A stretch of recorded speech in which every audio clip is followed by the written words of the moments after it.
So, good afternoon, sir. My name is Laika G. Vasquez. So, I will present to you to our topic entitled Models of Technology Enhanced Instructional Lessons. So, lesson outcomes identified how technology tools and integrated in a lesson.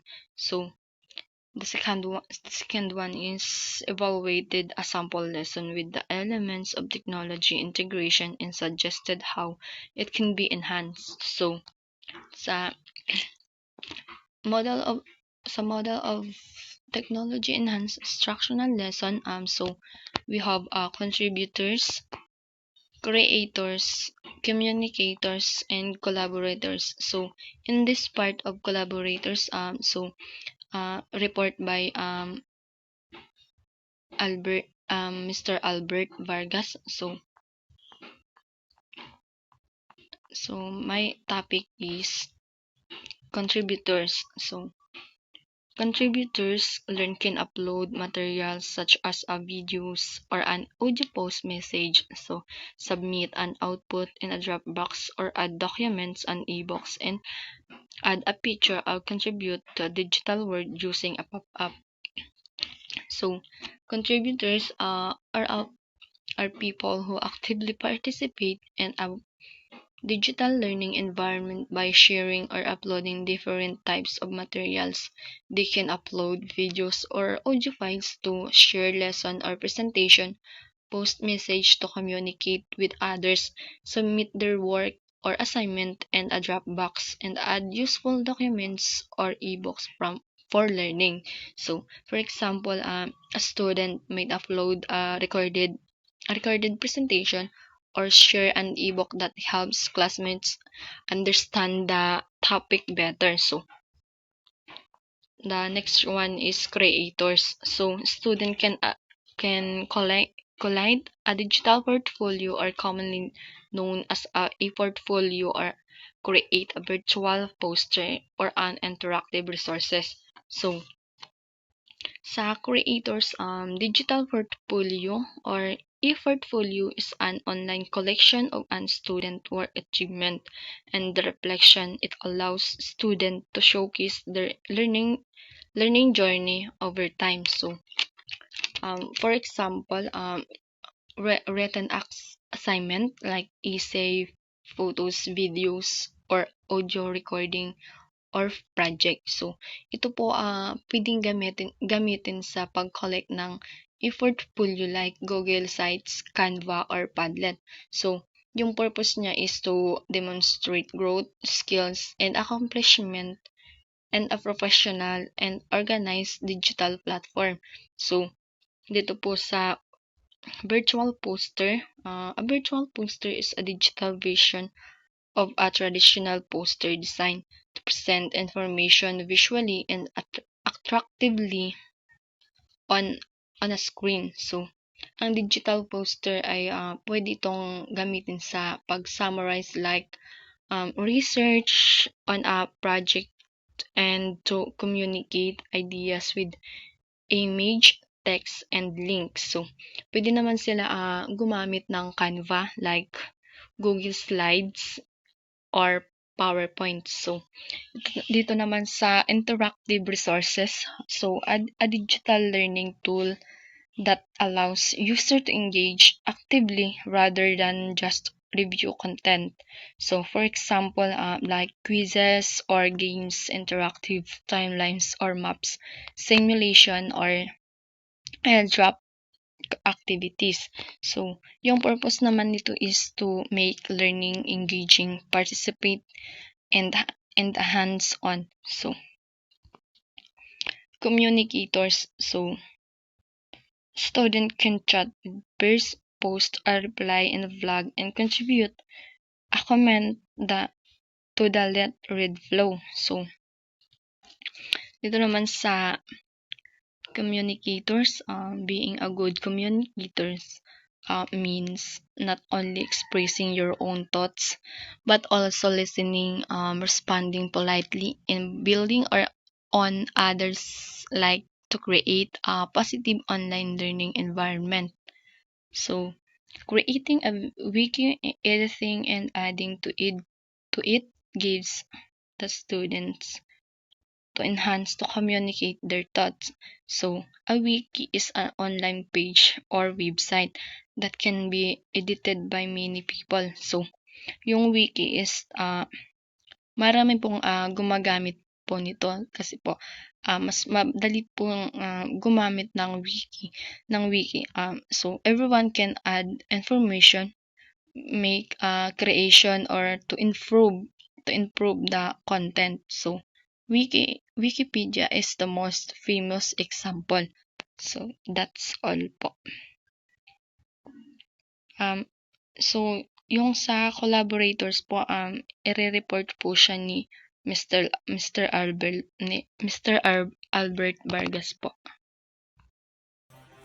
So, thank you Miss Laika Vasquez. So, I'm here po to report about the collaborators.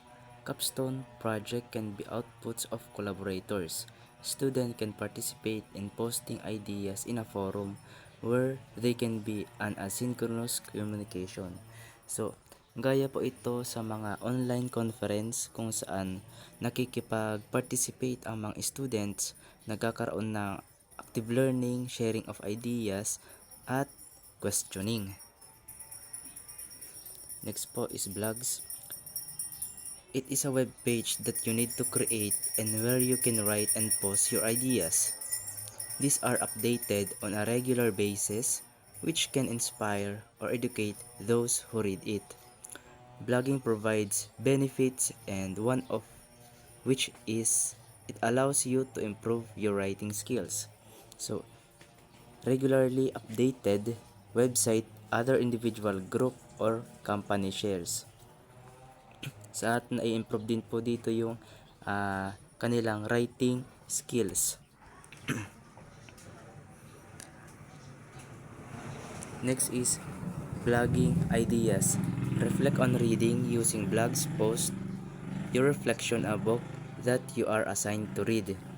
So, reflect on reading, ito naman po yung pag-iisip ng malalim tungkol sa article na nabasa o kaya sa librong nabasa.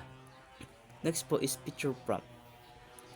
Picture prompt, post a blog on your reflection based on pictures. Students can be given a word limit in writing creative piece or an idea. Picture na nagsisilbing inspiration o simula para sa mga para sa isang post o sa blog. Next is stat. Given limited time, students post their interpretation of statistical data provided in class. So, dito po is yung mga estudyante, nagkakaroon lang sila ng limited time para i-analyze yung statistical data na nasa loob ng room ng paaralan. Next is dream on. Sa social studies, class students can post about their dream destination by describing the culture, the people, and the scenic spots. So, dream on dito po, tinutukoy ng mga estudyante kung ano yung gusto nilang pangarap o can post about their dream destination. Dito nila ginagawa yung kung saan nila gustong pumunta, kung saan nila gustong makarating yung mga pangarap nila. Ganon. Next is web conferencing ideas. Expert guest practitioner. Invite somebody who is an expert in a particular field into a web conference. So, gaya po dun sa research namin, nag-imbita po sila ng mga expert research instructors para po malinawan kami kung ano yung gagawin namin, kung ano yung step by step na gagawin namin sa research para magkaroon pa kami ng more ideas. So, nandun po sila nung symposium namin. Next is share and compare. Data from science investigation can be shared to other groups or students from other schools. Next is mediated tutorial. Learners can set a time for a tutorial session with an assigned pair. So, dito, mamimili yung mga estudyante kung ano yung time na magsisimula at matatapos yung kanilang tutorial.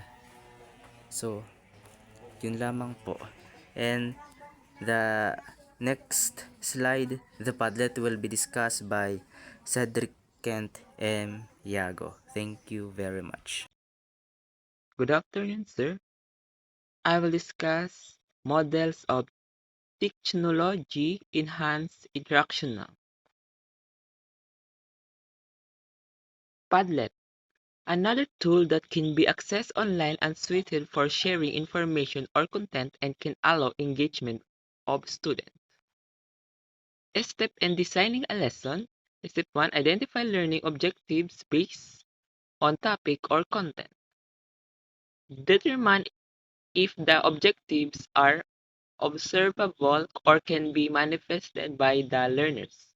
Second, consider the topic of subject matter that needs to be covered in the lesson. Step 2, determine knowledge and skills. 1. Analyze the student knowledge and skills. 2. Determine how students will be able to learn the knowledge and skill. Step 3. Select a tool or interaction aid to use. 1. Be familiar with the tool you have selected and learn how to use it. Second, consider the content that need to be placed in the tools or the information that goes with use of the tools. Step 4. Determine the method of assessment. First, use a criteria to evaluate the technology or instructional aid, but always considering content as the most important criterion. Second, consider the quality of information, the technological skills needed by the students, or how you can present the technology tool what would fit your objectives. Thank, thank you.